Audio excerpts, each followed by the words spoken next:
Olá, boa noite. Eu me chamo Versilene, sou acadêmica do curso de licenciatura em Pedagogia e nós vamos falar sobre a disciplina de conteúdos e processo de alfabetização. O tema que vamos trabalhar hoje é psicogênese da língua escrita. A nossa tutora é a Silvânia. Então, o nível pré-silábico. Neste nível, a criança estabelece relações entre a escrita e a pronúncia.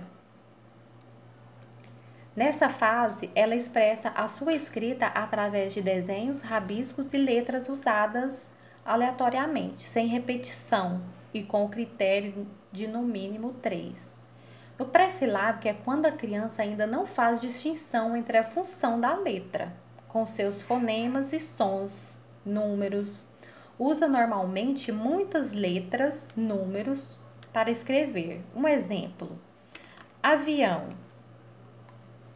Por se tratar de um objeto grande e usa poucas letras. Aqui tem alguns exemplos, desse nível.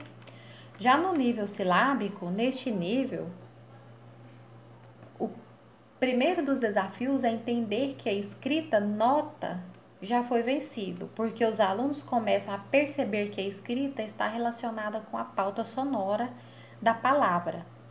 No entanto, eles desenvolvem a hipótese de que a quantidade de letras a ser grafada correspondente à quantidade de segmentos silábicos pronunciados. A hipótese silábica é o momento em que o aluno passa a fonetizar a escrita, ou seja, faz relação entre a quantidade de sílabas de uma palavra e cada emissão sonora com apenas uma letra, já na silábica com o valor sonoro. Aqui tem mais alguns exemplos da escrita.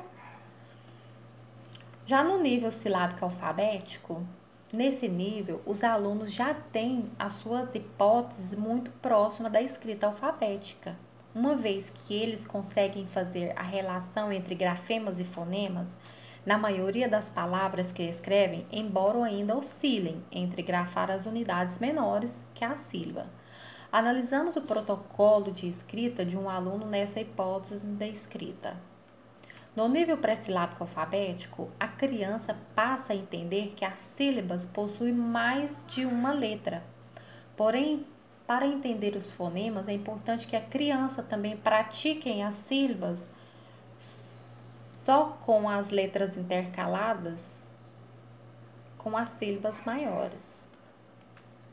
Aqui tem alguns exemplos, Nível alfabético. Neste nível, o aluno finalmente começa a compreender como a escrita nota a pauta sonora, ou seja, que as letras representam as unidades menores do que as sílabas. Quando dizemos que o aluno está no nível alfabético, estamos dizendo que ele já é capaz de fazer todas as relações entre grafemas e fonemas, embora ainda possuam problemas de transcrição, de fala e cometa erros ortográficos. Caracteriza-se pela correspondência entre fonemas e grafemas quando a criança compreende a organização e o funcionamento da escrita e começa a perceber que cada emissão sonora, sílaba, pode ser representada na escrita por uma ou mais letras. Aqui tem mais alguns exemplos, de como a criança escreve e pronuncia. Então, a criança, ela passa por todo um processo de alfabetização.